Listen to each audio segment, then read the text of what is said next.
Hello guys, welcome to our channel. Today, we start part 4 of our story. I hope you like our story. If you like our story, then don't forget to like and subscribe. So, now start our story.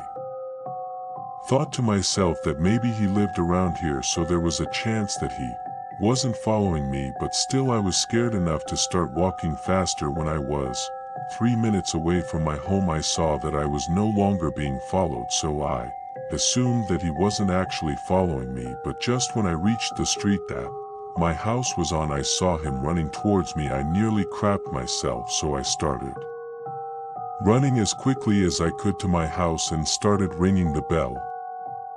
Frantically I looked at my side to see that he was just standing there like a statue staring at me.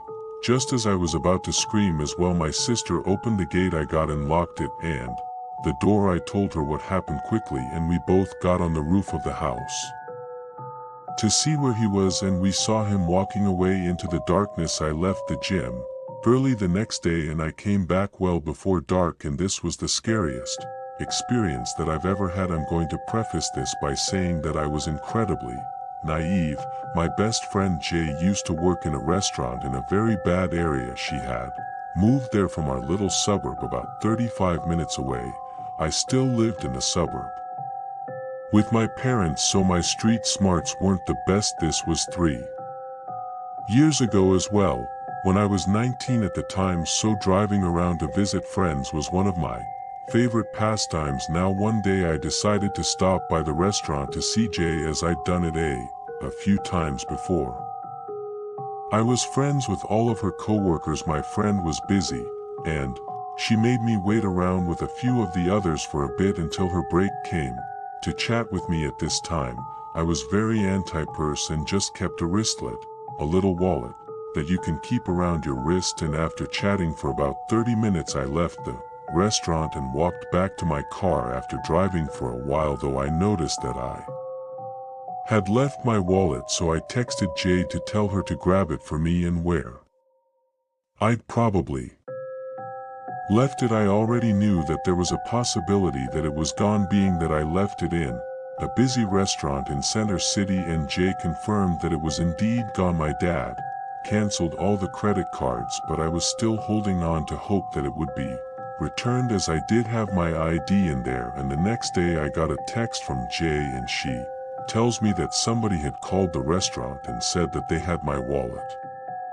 and that she had given them my number. I was really happy about this, but I also knew that I would have to meet up with a stranger, so I decided not to tell my parents. I didn't get a text until the next morning. The person said that they had my wallet and wanted to give it back, but never gave a name or a description. I didn't care though. I just thanked them profusely and asked when I could meet them. Hours later they replied with an address and told me to stop by around 9 p.m. But the address was about, I would say, 20 minutes from the restaurant, which was also a really bad area, but didn't worry me as I had left my wallet right around there anyway, so I was pretty confident that this person actually had it. I got there around 9, and this is when I started to get freaked out. Now the house looks like it was previously a row home, but the one connecting it to the rest had been just completely demolished. The windows were boarded up and there were no lights coming from inside. The place was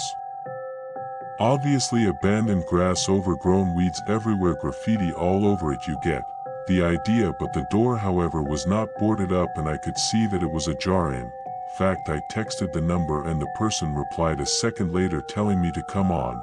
And it was early summer, so while it wasn't completely dark out, it was getting there, and I would have needed a flashlight to see. So what do I do? Well, I turn on my flashlight. Of course, I get out of the car and I look around in hopes of seeing someone. Nothing, so with phone flashlight in hand I start walking up the dry, rotted wooden steps to the front door. I crack the door open further. It's completely black, and when I shine my flashlight around, I can see that there's no furniture. I did think that I heard some quiet creaking from upstairs, which I thought was strange at the time. Why would the person text me to come in but then be hiding upstairs? At this point I knew that there was something wrong here. I was pretty scared and I hightailed it back to my car. I Should have pulled around the corner, but I didn't. I just called the police right there. Two policemen arrived shortly after and walked right into the house with flashlights. Then two more pull up and they were inside for quite a long time, and then they came out, and with them in handcuffs the two skinny, scraggly, homeless-looking guys. I only got a good look at one, but I do remember the guy had visible sores on his face and arms. I assumed that they were drug-related, but as the cops walked them by my car, one of the guys looked at me with the angriest expression that I've ever seen. Two of the officers came over to talk to me and had indeed found my wallet. Inside, all the money was gone, but the rest was intact, which I was grateful for. The cops also rightly reprimanded me for being so stupid. I drove home after that and I never spoke of it to my parents. Only recently have I told them what happened, and I guess I'll just never really know what those guys were playing. Was it just somebody messing with me? And I called the cops on two random homeless guys living there. I never got another text from that number, but I started carrying a purse after that. And I guess the weirdest thing though is that the cops, they never did find that phone. So a little bit of backstory. I work at a large cell phone retailer through college. The store was in a busy downtown area of the city, so we saw a lot of class diversity, and I mean everything from crazy, tweaked out homeless people to business types on their lunch breaks, and because of this they wouldn't let only females work at one time. So one rather slow morning, it was just my boss and I working. He was in the back office doing manager work stuff, so it looked like I was the only one in the store, and this guy comes in asking about our phone plans. As I'm going through the sale, he kept getting increasingly nervous. By the time that I checked him out with his new phone, he was weirdly giggle, smiling and fidgety. I thought that he might be nervously gearing up to ask me out or something, and as a socially awkward individual I expedited the checkout process and quickly excused myself to the back office to sort of hide it out. I'm sure anyone in customer service can relate to not wanting to awkwardly turn down people who hit on you at your place of work. But he left eventually. My day went on as normal, but then the phone call started. I answer the phone. I say, hello, this is so and so, how can I help you? And there's just breathing. Hello. The breathing intensifies. My mind goes to the awkward guy early this morning, but I try not to jump to conclusions. Maybe it's a prank call. About an hour later it happens again. I hang up immediately until my manager, who offers to answer the phones. About an hour later, my manager came out and says that someone's calling with a question and they worked with me. The normal stuff. So I say, hello, this is. Before I can finish, is that breathing again. I motion to my manager. I'm handing the phone back. He puts the phone to his ear. He is this creep and yells, don't call back here. The next few days my store started getting phone calls asking for me, always responding I'm not working and can't say when I can call back. And it was at this stage that I started getting walked to my car after every shift. Then on day 3, after a morning of multiple calls, this guy just shows up, just one male coworker, and I working all day. He walks in with a to-go bag of food important for later as well and starts pursuing the headphones displayed on the wall. I motion to my fellow worker, hey, this is the guy, this is him. Hero coworker jumps up and helps the guy. Hey man, what's going on? He says this guy was no longer normal awkward guy from a few days ago. He was calm, eyes opened way too wide as well, creepy, smiling at my coworker, not paying any attention to me. He says, how much for the headphones? Hero coworker starts awkwardly keeping up his customer service, asking about which ones he may want and just all that sort of stuff.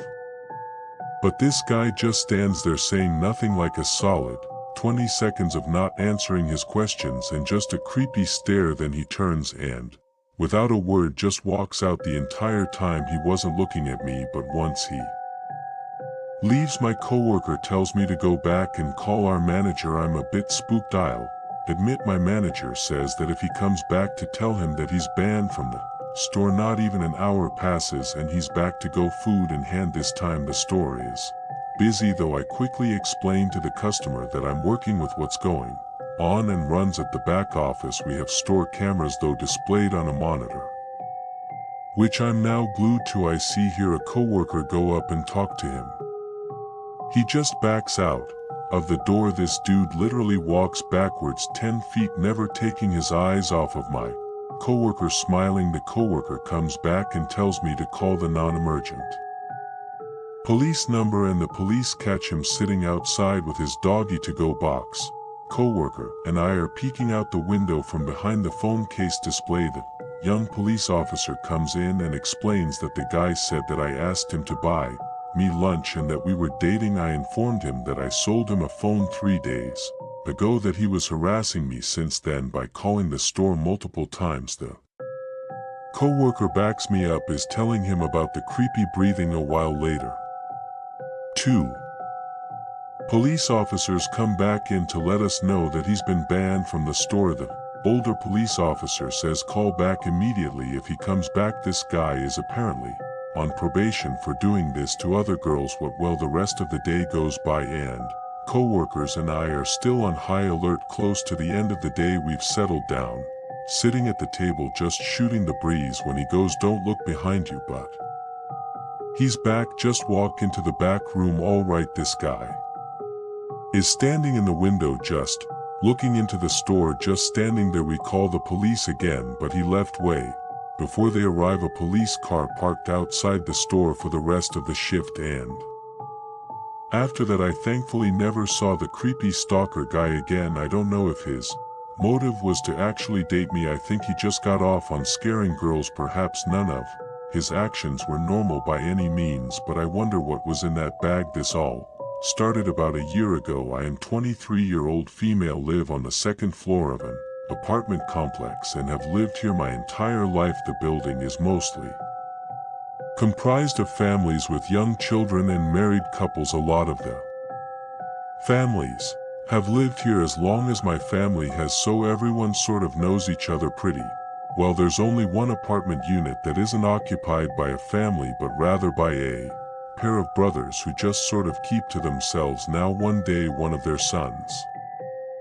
around my age, appeared out of the blue. He was strange off the bat as well. He would always wear a sweatshirt with the hood up and would run through the apartment complex to get to his apartment. I'm not sure what his face looks like because he always had the hood over his face. He lived on the first floor on the back side of the complex and would often get into his place by jumping through the window. He basically did everything in his power to avoid any interaction, but I didn't mind him because I never saw him due to my busy schedule. However, one day he just started sitting on the top of the staircase that leads to my apartment. This was strange too, because his apartment unit was on the other side of the complex and on the first floor as well. I brushed it off though at first, but it started happening every day after that. When I would come home from school, he was just always there. When my boyfriend at the time would drop me off at night, typically around 10:30 or 11, he would be there. Sometimes I would leave and come back hours later and he would still be in the exact same spot as if he didn't move through the whole 5+ hours that I was gone. At this point I told my parents and my boyfriend about it too, and they became very vigilant. My boyfriend would park his car and walk me to my door every night that he dropped me off. Once he saw my boyfriend, he stopped sitting on the staircase as well, and I honestly thought that it was over, but boy, it wasn't. He started waiting for me at the bus stop. The bus that I take home from school stops right across the street from my house, so it's a short walk. One day when I was getting off as well, I saw him waiting at the bus stop. Once he saw me get off, he followed me into the complex and sat on the staircase. He also started following me when I would walk my dog as well, and my parents were upset by this. My mom started letting the neighbors know that he was following me around. My neighbors started making sure that he wasn't bothering me, or if I was alone that they would start a conversation with me, until I got into my door one day. Though I got a friend request on Facebook from this guy. Mind you, he had never spoken a word to me, so how did he know my name, let alone find me on Facebook? My mom tried talking to his father, but they would never answer the door when my mom knocked on their door, so I'm thinking it can't possibly get any worse, right? I mean, he seemed harmless, I suppose, so I wasn't too worried, but again I was very wrong. Now one day when I returned from my boyfriend's house, my mom told me that she had something to tell me, but she didn't want me to get too spooked. She proceeded to tell me that when she was walking towards the kitchen to get a glass of water, she saw something in the tree move. Now, our kitchen has a huge window that takes up most of the wall in front of the window. There's a huge tree, and if someone were to climb in the tree, then you could see into our apartment pretty clearly. And well, you've probably guessed it by now, but when my mom took a closer look, she realized that my neighbor was sitting in the tree, looking straight into the apartment. My mom called my dad over, and when my neighbor saw my dad, he jumped out of the tree. At that moment I felt my peace was stolen from me. We filed a police report, but when the police went looking for him, it was gone. It turned out too that there were snack wrappers and a blanket hidden in between the leaves of the trees. The police think that that wasn't the first time that he'd been up there in that tree. I couldn't help but wonder too just how many times that he saw me walking around, and I just had no idea. It's been about 6 months now, and I haven't seen him since. His father still lives in the complex, but there's no sign of it. The police haven't been able to find him too, so I have no idea what happened to him, but I really hope that he doesn't come back. This happened early 2018, the spring. To be exact, it was just a normal gloomy day because in the spring and it was raining. We were inside all day pretty much. My dad was outside going to check the mail, and out of the corner of his eye he saw a car ended up in a neighbor's yard. So he got a neighbor and told him that there was a wrecked car in his yard. They thought that someone crashed, and so they went to see if there was somebody in the car or someone was injured or something. No one was in the car, so they waited to see if the person in the car went to get someone for help or just all that ran. Like I said, it was pouring, so by the time the person got back, they're soaked. The person gets back and they make small talk. The man said that he just slid off the road and that he was fine. The neighbor didn't press any charges and they moved along with their deck. Day later, though, about 15 minutes after this ordeal, we hear sirens, so my dad goes back outside and sees that the police are at the mini-mart down the road. Since my dad was a witness, he walked down there with my brother until they get to the mini-mart, and the police are interviewing the store owners. They had been robbed by the man that was wrecked in that car. My dad gave an eyewitness statement and came back home. After this, I was afraid to go to sleep, thinking that he might come rob us, and so many restless nights of sleep later were watching the news and see that the police had identified the man as the person who robbed the store. They went to court and apparently they found him not guilty, even though he did in fact rob the store, but later they took him back into custody and found him guilty of a second-degree murder. I was glad that he was locked up, but we didn't know any details until later, when it was on the news that he'd been targeting an old man for drug money. He continuously went to the old man's house asking for drug money, and if the old man didn't give it to him, then he said that he was going to kill the guy. The guy also told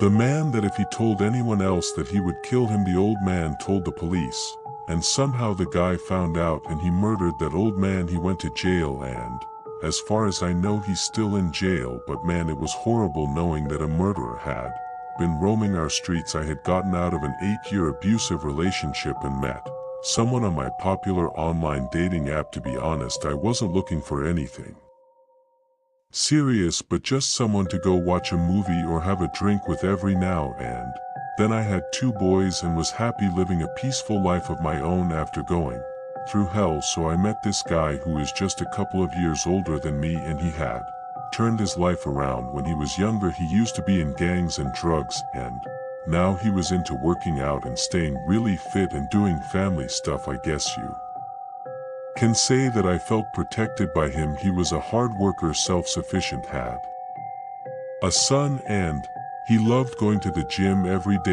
And I mean, I myself had kind of a crazy past, but overcame, and so we seemed like a good fit. We would go to dinner, movies, normal dating stuff, but he eventually wanted to spend more and more time together, and I was having trouble giving up all of my free time for him, and he would get angry about this, like really angry, after being with a controllable and possessive person. This was obviously a red flag, and after 3 months I told him that I didn't want to see him. He said that he needed to confess something to me though, and he admitted that he was using steroids and that was the reason for his mood swings. He cried and said that he was sure that that was the reason, and was even willing to stop if it meant that he could have another chance, and I obliged, but only under the condition that we remained friends. Things were okay for a while too. We saw each other maybe every other week, I would say, and he started wanting to see me every week, to which I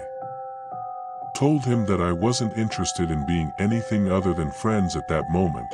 Anyway, since I wasn't ready for a relationship, he tried to talk me into giving him another chance, but I just didn't find myself interested in him in a romantic way, and so I insisted that we just be friends. In the end though, just stopped talking to him because I got mad at his insistence that we'll still talk every day, since he said that's what friends do. He would always ask about my whereabouts and ask for pictures of who I was hanging out with, and I told him that this is not what friends do, but he just insisted that he just innocently wanted to see what I was up to. Fast forward 6 months later though, and I hadn't spoken to him at all. Within that time I was happy and living my life, and on one particular night when my younger son was at his dad's, I went out to a local bar with some friends. My older son, who was 13 at the time, was home alone, so I left a little bit early to make it home around 10 p.m. I lay down in bed and I go to sleep. So a little info on my living situation too. I've been living in my condo for almost a year at this point, and we lived in a great safe community, and I would leave my patio sliding glass door open quite often, screen closed obviously, to get a breeze at night, which was no big deal, and my bedroom was close to the patio, and my son would sleep in the loft that was closest to the front door. So I'm dead asleep when I suddenly feel someone slowly sit on my bed. I'm laying in bed wondering why my son would come and sit on my bed so slowly. He wouldn't. I turn around and it's not him, it's actually my friend laying down in bed next to me. I sit up and ask him how he got in. He's not answering me. He says, "I need to talk to you," and I said, "Okay, when you need to talk to someone, you don't just sneak into someone's room, you call them. You leave a note for them, literally anything but this." All the while I'm thinking to myself, I'm gonna kill my kid for letting him in like this. And he said, "I didn't have your number anymore. I needed to talk to you before it's too late." I didn't even entertain the "before it's too late" bit because I was livid at the time, but something told me to just keep my cool. So I sit up and say, "Look, I really want to talk to you too, but not like this. Please just leave, and I promise that we'll talk tomorrow. Call me tomorrow, okay?" He gets up and walks over to my side of the bed and starts rubbing my shoulders and is slowly making its way to my neck. He says, "Do you really want to talk?" Look him in the eyes and say, "Yes, I've been wanting to talk to you, but not like this. Please just call me tomorrow, okay?" He stares at me while rubbing my neck and goes down my shoulders. "And then let's go," he then says, "Okay," and this guy proceeds to exit through my patio door and jumps my patio wall, which tells me that this is exactly how he got in. I freak out big time. Check on my kid. He had no idea what was going on. Locked all my doors immediately, and I don't sleep the rest of the night. The next day I text him though, and I tell him that if I ever see him near me or in my complex ever again, that I'll be calling the police and to never contact me again. If you're wondering why I didn't call the cops as well, to begin with I knew that he had a gun, so hey, I was scared of being retaliated against for being a snitch, and B, I figured if I called the cops that they would probably not be able to do much or just let him out. I was afraid of what he would do. After the fact, by the way though, he left me alone and I didn't hear from him for like years. I would say too that it was probably about 4 years later. I'm going through Facebook and I see his face in People You May Know. I click on the picture and notice that it looks like a jail picture, you know, those pictures where the guy's clearly in a jail cell. So I sort of scroll down the page, and in his most recent post is him hosting his address for his family members to write to. It's a prison address as well, so I end up Googling his name, and sure enough, articles after articles, all with the same headline: men arrested on suspicion of killing girlfriend about 2 years after him and I dated.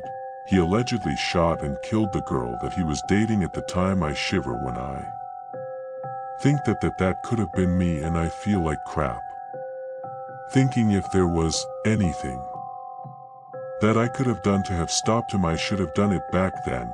Even scarier though is that he only got 12 years for the murder. I'm a 17-year-old guy, currently living in Phoenix, Arizona. This incident took place around 6 months ago on an overnight trip into the Superstition Mountains, which are about an hour's drive east of Phoenix. I'm not going to specify the exact trail because I've been doing this stuff long enough to realize what happens when you post stuff on the internet. But whether it's a good trail, abandoned mine, ghosts, or whatever it may be, people come flocking, and usually with a lot of trash and loud music. So this particular trail I was taking was an 8-mile loop through a canyon. It was a pretty simple in and out overnight trip. I planned to go with my friend, but my last-minute cancel on his pass left me on my own. So with a packed bag and a car ready to go, I just decided to go on my own, not leaving the house on time though, and some trouble navigating rough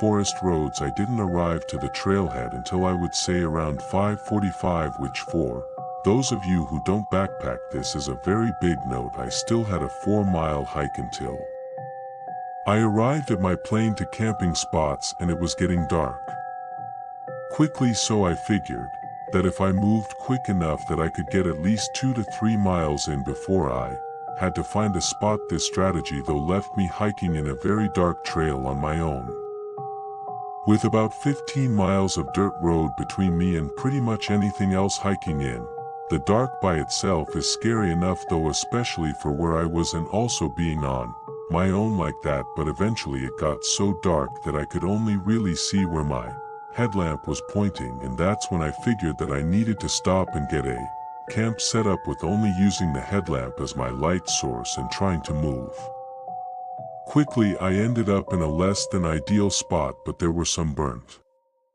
pieces of wood and the remains of a fire circle, so it looked like people had been there before, but definitely not recently. My first priority though was to get a fire going, so I scanned the area around me and was able to find some dry wood, and I got the fire going. I got my tarp set up and I cracked open a can of chili mac that I brought for myself and was very much looking forward to eating. I was feeling good too. My camp was set up and my food was on the fire. In fact, the feeling of uneasiness from the hiking has almost gone away, but it was still sort of there, a side effect of camping alone in remote areas.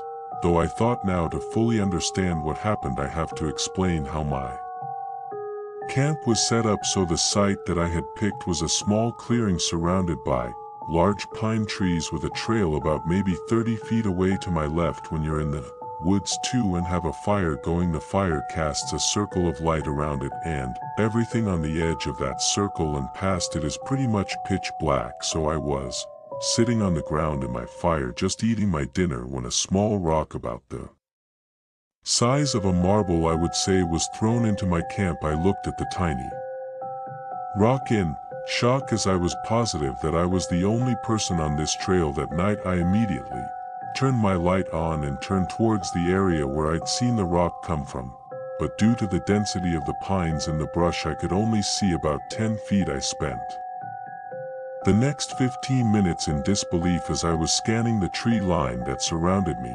searching for what or whoever had thrown the rock, not daring to stray too far from my fire that in hindsight actually offered me a false sense of security. But after sitting back down and spending the rest of my time on high alerts, I was able to finally convince myself that I must have somehow kicked the rock, or it had fallen from a tree or something. I went to sleep that night not expecting the pure terror that was about to unfold, so I woke up to the sound of what I can only say are rustling leaves, barely audible if you weren't listening for them too, but they were definitely there, still in a bit of a sleepy daze. I listened as the rustling of the leaves got harder to hear, as I assumed that whatever it was moving away from me. I went to grab my handheld flashlight that I had left next to me when I had fallen asleep, but the more I looked, the more scared I got as I came to realize that it was just no longer there. I stood up in my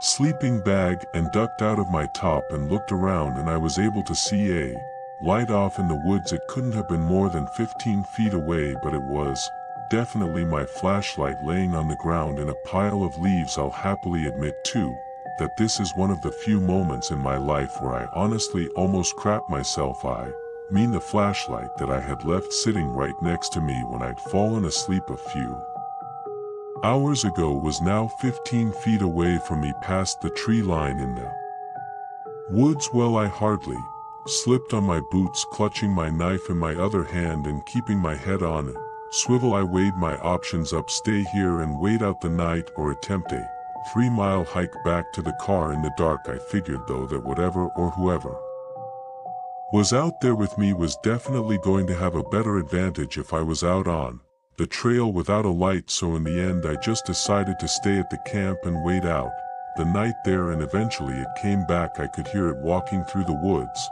It was far off, but I could definitely hear it, and it sounded like someone leisurely walking, like they were on a stroll without a care in the world. Sometimes it would walk far away and I would lose the sound of its steps, but then maybe an hour later, or maybe two, it would return, still faint as ever. This must have gone on for at least 3 to 4 hours too. Until then I listened to the steps get closer and closer until they must have been about only 7 feet away from me. At this point the fire had gotten very small, as well as I'd run out of wood in my pile. But the footsteps stopped though, and then everything just went totally silent. I sat there still for 2 hours, clutching a knife in my hand and praying that I wouldn't hear anything else, and I stayed like that until the sun cast just enough light that I could see that I was alone in my campsite. And, well, you didn't need to ask me twice. I packed up my things and